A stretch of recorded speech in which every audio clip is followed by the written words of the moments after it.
everybody. Jessica and Kim here. Hello. Hello. We are back. And as promised from episode 7, you can see it right up here at the end of this video. You know, thumbnails are a thing. We're going to get to Sutra 1.2. Sutra 1.2. I'm very energetic today. Alrighty. Let me share this screen. Get it going. Oh. I just want to let the viewers know that there's a lot of bugs around me, so I'm really struggling with my attention right now. There is a huge bug on my laptop. It looks like a stink bug, so I'm just gonna ahimsa, do no harm, and then we're gonna see how far we get. Okay. Sounds good. Sorry, you guys.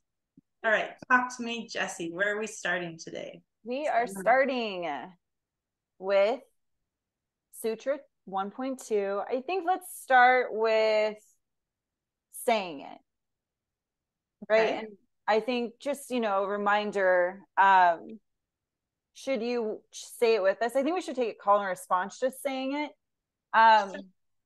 It's a new language, right? And it took me many, many moons to be able to say these things right? Yes. So first I want to just remind us, you and me and the viewers, a couple of weeks ago, maybe the first or second episode, we went over Sutra 1.1. And so if you're just catching up on this episode and you didn't happen to check out the earlier episodes, there's a lot of chit chat and a lot of information around, like, what is Sutra 1.1? What is a sutra? What is that for? How does it fit in? But just a little quick thumbnail. This yoga, which we're trying to help share the knowledge around through this podcast, but yoga is a lifestyle. It is a way of living. It is a science. It is an exercise, so to speak, and it's also a philosophy and a way to understand our existence. And so in this particular episode, we're going to talk about the second line. And each of these little lines are sort of, you could spend your whole life studying them, just one line. And what the greats, the yogic greats, and all the people that came before me have said about it is that one sutra contains all of the sutras, which means the sutras are these one-line sentences that are woven together, and it turns out to be about 247 or 48 of them, and it makes into 4 chapters. And in the yogic history and philosophy that both Jessie and I know, we've spent most of our time studying those little gems of insight, which help bring color to the practice. I think it would be rather black and white without it. And so it helps us understand a little deeper of what it is and why yoga is so comprehensive and can be sometimes very life-changing. So thank you. Okay. That's grounding for me. Yeah. I was kind of like up here, like, where do we start? And you helped. Thank you. Thank you. Okay, good. Yeah. Definitely. And traditionally, we said in the first episode, I hope the bug doesn't go over the camera. So it's getting pretty close to the camera here. We were saying that historically these things are chanted, and it's mouth to ear, that it was supposed to be devotional, and back in the day, people had a lot of time to just show up and chant again and chant again to memorize the sounds and the actual pronunciation of them. They are meant to sound very vibrational. They are structured in a way that allows us to get into the full belly of the body and the voice. And it's written in Sanskrit, which is the traditional, more of a historical Hindu Indian language. It's very ancient. And so you'll see that the words are in Sanskrit, and then we went and translated in English. Anything else you want to add, Jessie? I think you got it. Okay. That's everything I would say. Yeah. Yeah. Yeah. Um, this is a big powerhouse of a sutra because it really is a lot about what yoga asks us to understand. And so the first line, it says yoga's chitta vritti nirodha. And when we chant it, there'll be a little a at the end, nirodha ha. But yoga's chitta vritti nirodha ha. And what that means in a gist is, what in the world are you thinking? That's our little humorous take, our catchphrase for it. But literally underneath it, the definition is sitting right there, and it's right here. Yoga is the stilling or the controlling of the fluctuations or modifications of the mind. I probably read that backwards. Yoga is the stilling or controlling of the modifications or fluctuations of the mind. And I also learned it as yoga is the cessation of thought forms in the mind. So yeah, what in the world are you thinking? Yeah. Because I could feel that I'm like, wait, what fluctuation in my mind? What's a modification? Right. So before we get into the mental heady stuff that takes us out of the embodied experience of yoga, we should chant it first. Yeah. And chanting is different online, but I think you can still get a little bit of the rewards out of it, right? Yep. And we were going to do it call and response, or how are we going to do that? Yeah, I think that would be best so people can, viewers can follow along with, us and me. Okay. I will respond to your call, Ms. Kim. Okay, and then again, taking the mystery out of it, I was taught by these teachers that studied with the Indians as well in India. And so it was taught bit by bit. And then we take the little bits and we put them together. And then at the end, we say the whole entire phrase together in one breath. So if we were really, really able to take it correctly, we would use the word yoga, and we would take it for an entire breath. Yoga.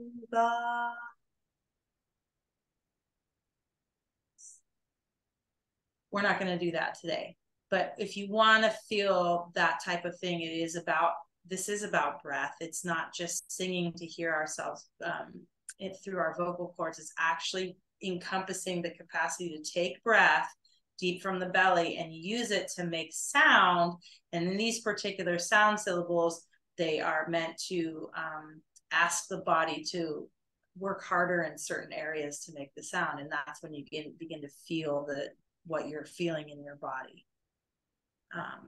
So yeah, beautiful. Shall we? Yeah. Okay. And we're not going to do the fancy Om Shanti Shantis or anything. We'll just say the sutra together, okay? All right. I like to place my hands in front of my heart. And so call and response, I'll begin. Yoga. Yoga. Chitta. Chitta. Vritti. Vritti. Nirodha. Nirodha. Yoga chitta. Yoga chitta. Vritti nirodha. Vritti nirodha. Good. Yoga chitta vritti nirodha. Yoga chitta vritti nirodha. Good. Together. Yoga chitta vritti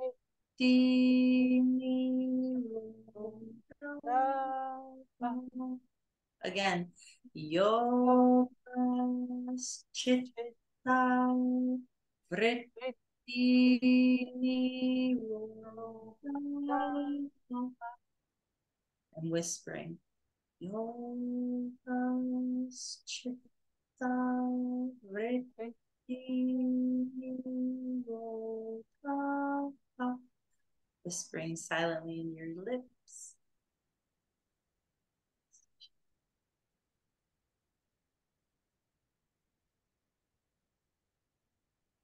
Last time silently in your heart for yourself.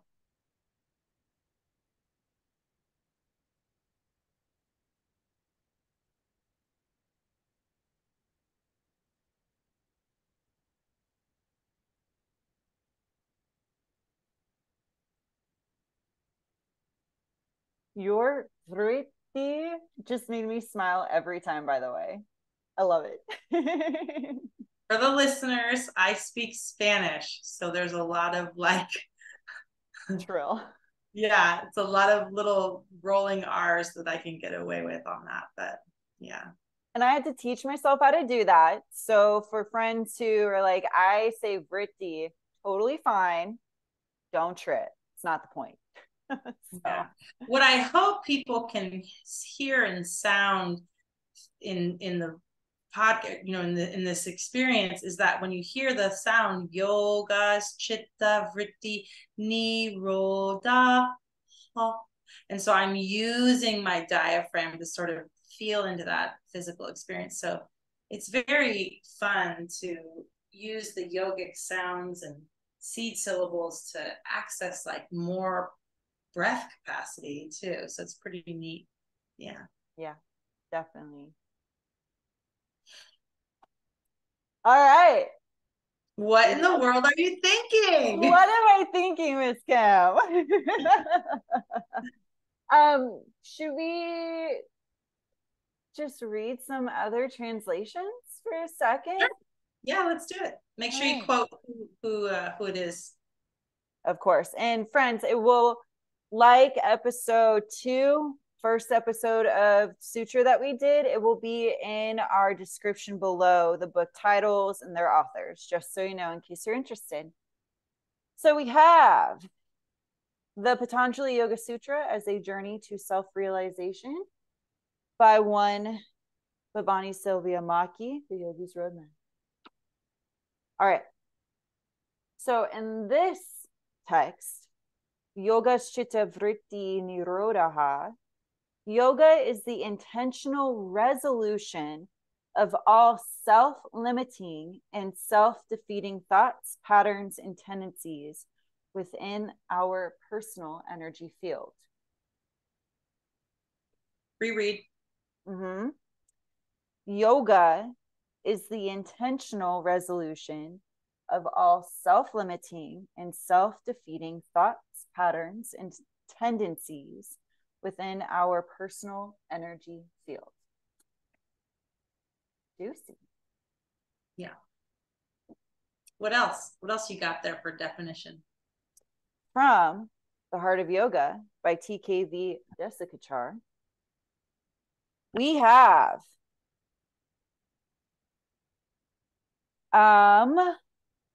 yoga is the ability to direct the mind exclusively toward an object and sustain that direction without any distractions. Let's see. The object can be a concrete one, either external to ourselves or part of ourselves. It can be an area of interest, a concept, or something beyond the level of the senses, such as God. Ew. So I just put underneath yoga is the stilling or controlling of the modifications or fluctuations of the mind. It's like thoughts, patterns, and tendencies, sustained interaction into a focus, I guess, a sustained interaction into a different focus. Okay. Within ourselves or externally. Thank you. And so we see that friends. We see the external sustained focus can be the eye gaze, can be related to our eye gaze, right? Presence of the mind through the eye gaze, the breath, the posture. So we have that Tristana again. But I think for Yoga Sutra 2, 1, 2, I take these definitions through the internal path. What am I thinking?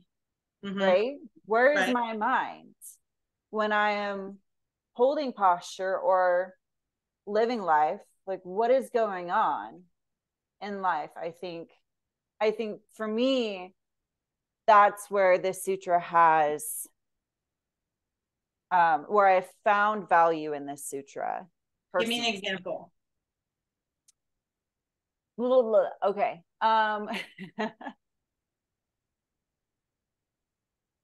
Twisted triangle. Okay. Nah. What happens? Pyramid pose. Okay. Ooh.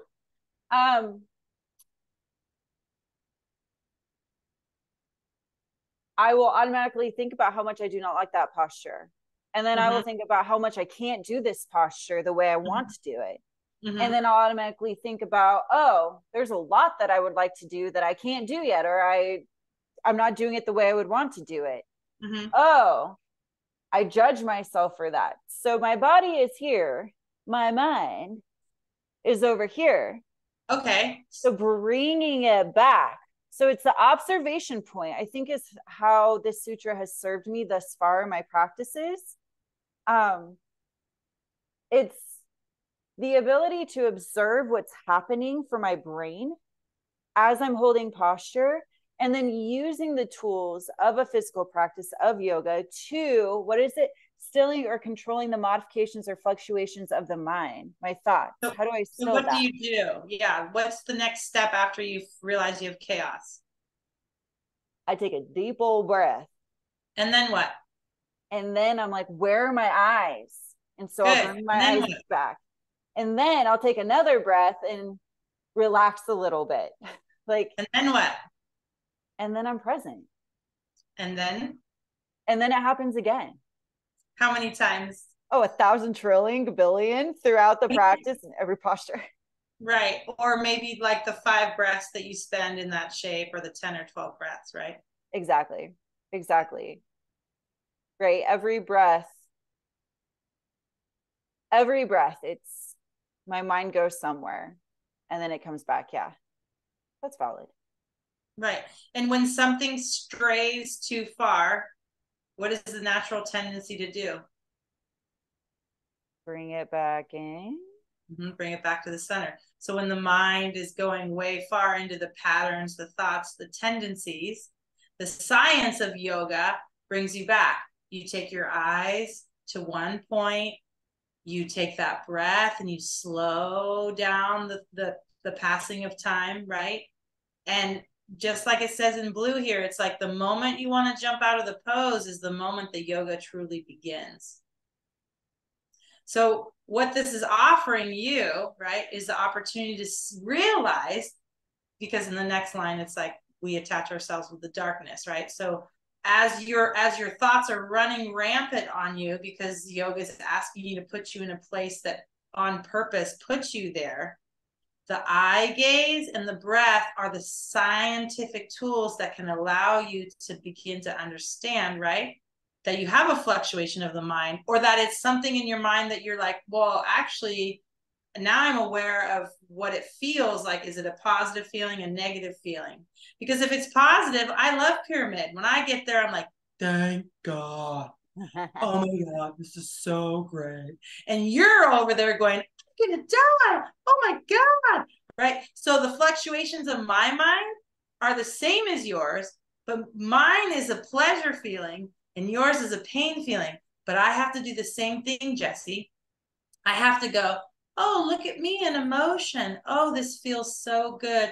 Oh, I'm so, and then all of a sudden I'm like, oh, my body, I feel good. And it goes on. So no matter where you're at, whether it's a positive or a negative, We're looking at the ultimate goal of yoga is to find some form of like neutrality and observation, right? Right. Sort of. I mean, we Last hope.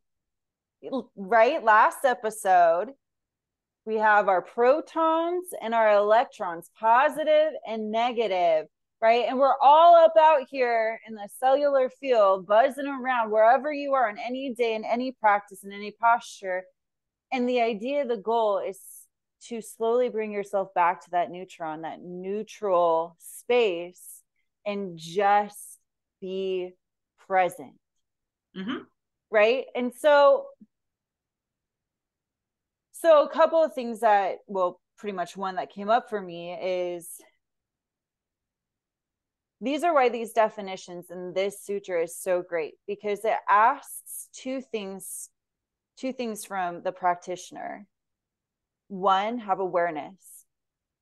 So I don't know about you, but when I first started doing yoga, I just thought it was normal for your mind to wander. And like, I had no idea where it was going. I just know it wasn't where maybe it should have been, right? Like what should, could, just where because I didn't know. I didn't know what I didn't know. And through yoga, I've done a lot of personal growth and work and awareness and all this stuff. So it asks you to be aware of what's going on. Be aware of the cessations, the modifications of your mind. And then the second thing is, okay, now you're aware, come back. Come back, still the mind, right? Mm-hmm. And I want to pause here and just put out this disclaimer. Again, yoga is a practice, friends. This is not expected every time because we're human. We have lives that take us places mentally, emotionally, and physically, right? So this is a practice and you're not going to get it. And there's no expectation to be that neutron every single posture, every single breath of every single practice.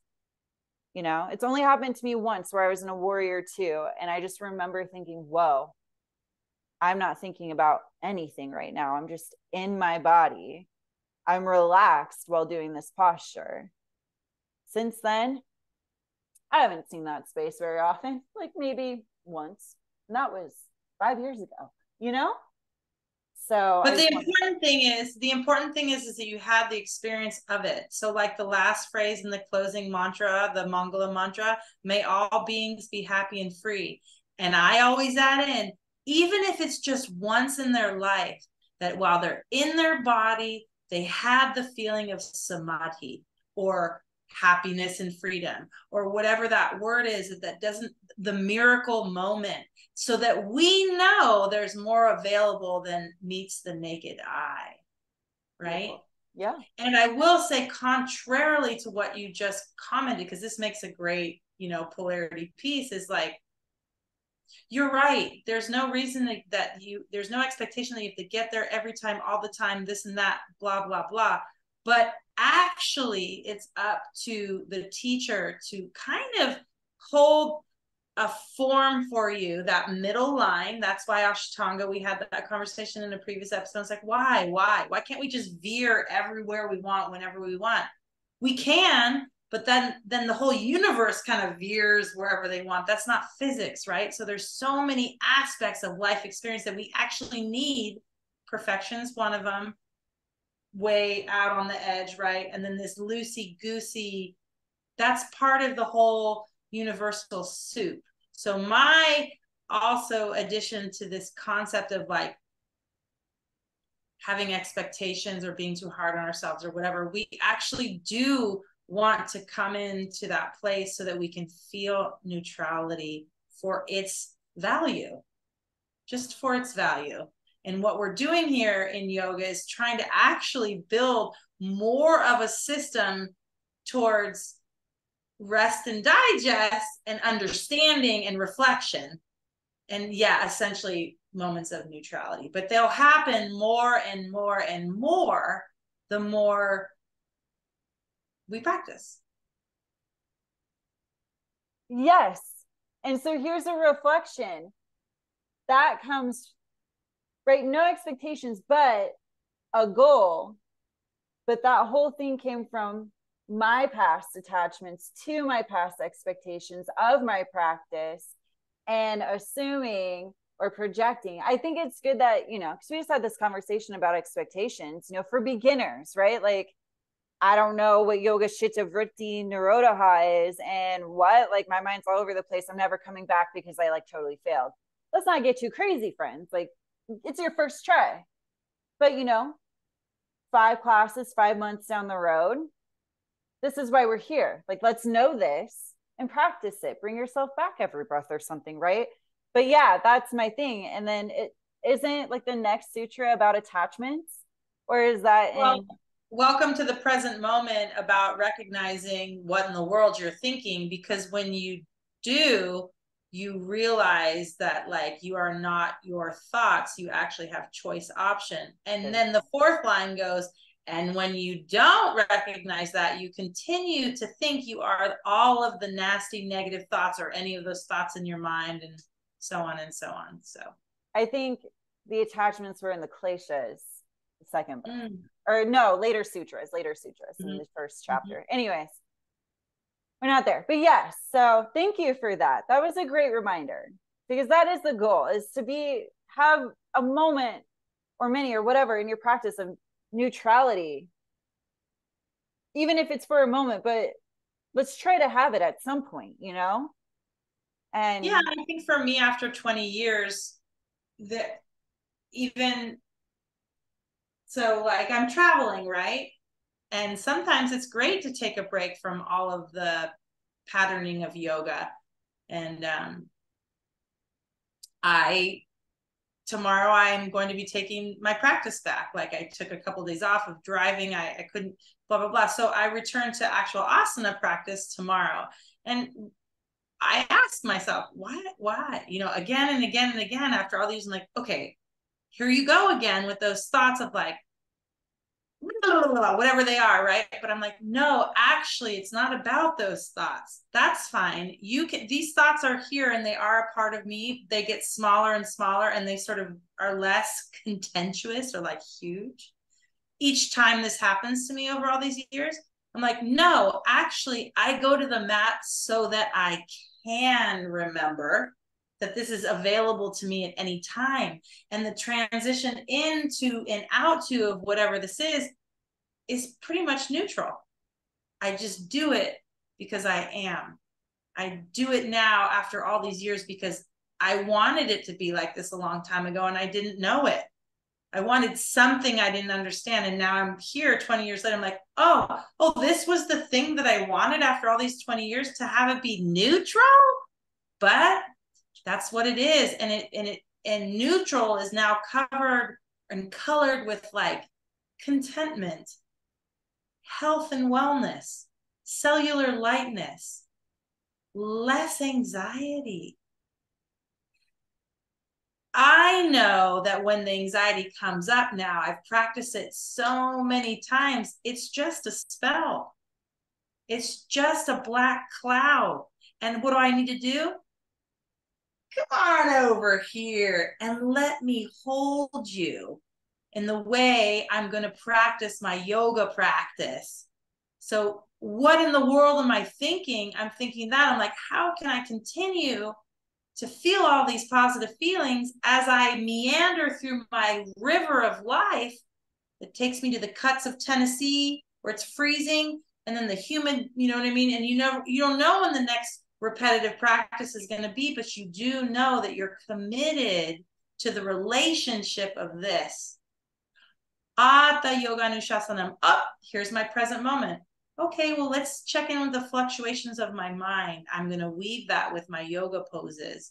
Oh, with the drishti and the breath. Wow, look at that. My mind is actually shifting the contents within it. I can do this. Oh, the resistance come up. No, actually, I know I can do this. I've done this like 1,008 times before. So I'm actually not going to let this time stop me again. I'm going to find the neutrality and I'm going to neutrally and a little anxious, little neutral, a little anxious, little excited, little anxious, little neutral, but they're all in there. And I'm not just clinging or only living by one. And I think for me, that's the liberation and the freedom of this sutra, is like, what in the world am I thinking? Well, I think all of that, really. Yeah. All of it. And the ones I do want to get hooked on are those good feelings, right? So I'm like, no, I always feel so much better. Oh, yeah, that's right. I'm only just supposed to take one breath. Oh, just one sun salute. And one sun salute always turns into two, and two always turns into five. And I'm going to flick this bug off the computer now. He finally came and visited me. He's over there and he's still alive, so we're good. He's just not in my face. So yeah, I think that's like really part of what I feel. And hopefully maybe as the people are listening, they're like, oh wow, she does that too. Oh yeah. Oh yeah. Oh yeah. I just have more practice at this point in my life, not letting it get to me. Right. And the upwelling of that emotion is a smaller wave. It's just a little kiddie pool, where it's a big tsunami to some people because it lives in their psyche, their nervous system, their tissue, their body, their lifestyle, everything.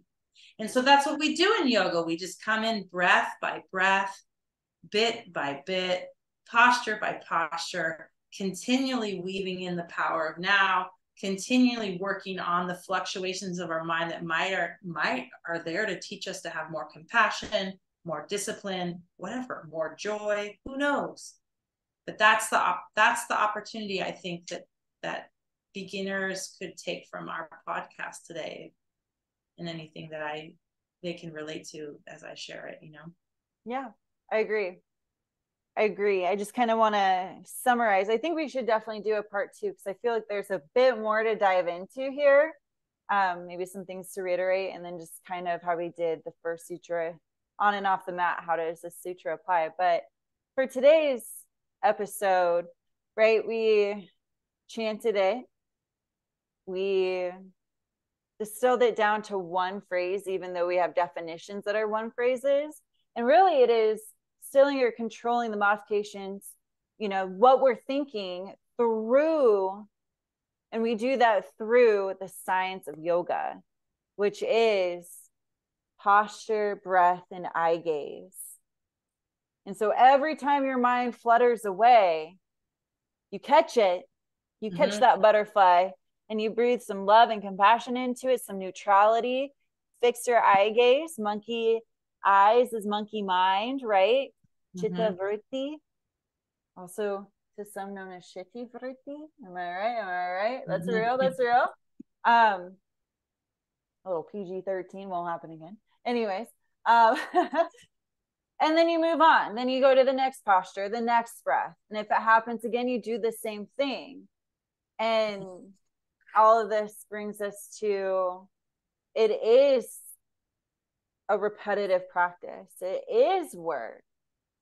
But if you can have that moment of a breath, of peace, of calm, of happiness, of joy, of neutrality, just floating around, hanging out in the ether for a minute. There you go. So you got it. It's like the mat becomes the petri dish, right? It's the laboratory. It's the place where we actually really work on ourselves and say, like, I'm going to put myself in a really uncomfortable position so that actually I'm working in a safe container I'm working in a safe container to understand how I react to difficult times, or things that are squishing me or crushing me, or the burning in my thigh, so that I can learn these physical tools, the scientific tools to breathe, focus my gaze, so that I can actually tonify and rewire my nervous system so that I can grow in this lifetime in a way that expands me rather than contracts me, right? Because life can be consuming and contracting. There it is. And we will isolate and we will separate and we will think we are different. And that is another illusion to our humanity, right? So it's good that we come into community. It's good that we talk about these things. Yeah, I love it. I don't think I want to ask any questions this time. I think I want to hear our viewers perspectives or ideas, or if they have questions. So when we come back and do part 2 next week, we can maybe address some of that. So whatever you have, thoughts about Sutra 1, 2, questions about enunciation or chanting or what this means to you or whatever it is, give it to us. Comment down below or email at us at practitionerstable@gmail.com. We want to hear your voice. We want your participation. So that's what I got.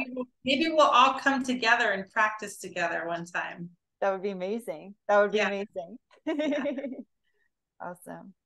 All right, Miss Kim, thank you so much for your time. Thank you for your sharing, time. Of course. And I will see you next week. Woo, woo, woo. Thanks, everybody. Bye, everyone. Bye. Bye.